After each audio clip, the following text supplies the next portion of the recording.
God's story. Joshua crosses the Jordan River. So part of God's story is about when the Israelites entered the Promised Land, and it goes like this.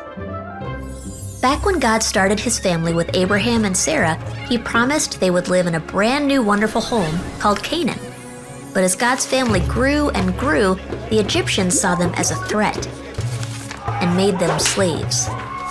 So God chose Moses to lead them out of Egypt. Unfortunately, they had to go through the wilderness, until finally it was time to go home to the Promised Land. God had even chosen a new leader, Joshua.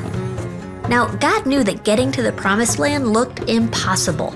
For one thing, there was a river in the way, and it was getting bigger and bigger.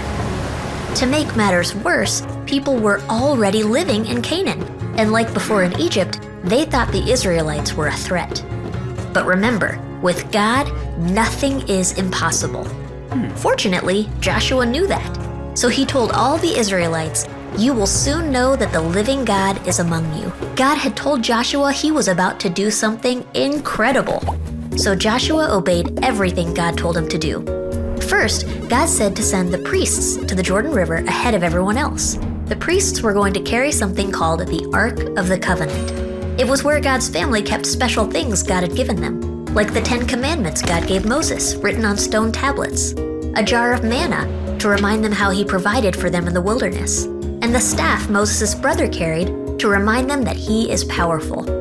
All these things were reminders that God was with them. They had been chosen by God, and he would take care of them. Well, Joshua told the priests to carry it to the water's edge, then step right into the Jordan River, even though it was flooded. God said that once they stepped into the Jordan River, he would stack the water up on both sides, and he reminded them he could do that because, after all, he's in control of the whole earth. It probably felt really scary to step into a flooded river, but they trusted and obeyed God. And guess what? Once their feet were wet, the water stacked up on both sides just like God promised. A dry path formed, and the whole nation of Israel crossed the Jordan River. Best of all, everybody saw how powerful God was.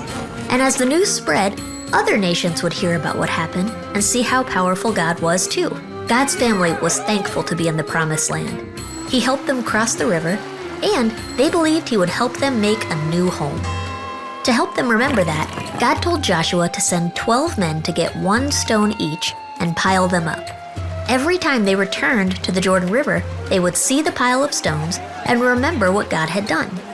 Many years later, God's family would ask, "What do those stones mean?" And someone would tell about how God is powerful and how he always takes care of his family. And that's the story of when God's family entered the Promised Land. So in case you missed it, here's the quick version. God promised a home. He chose Joshua to lead. A river was in the way. People already lived there. Joshua trusted God. The priests stepped into the river. The river stopped. God's family went home. They thanked God. God is powerful. He can take care of his family.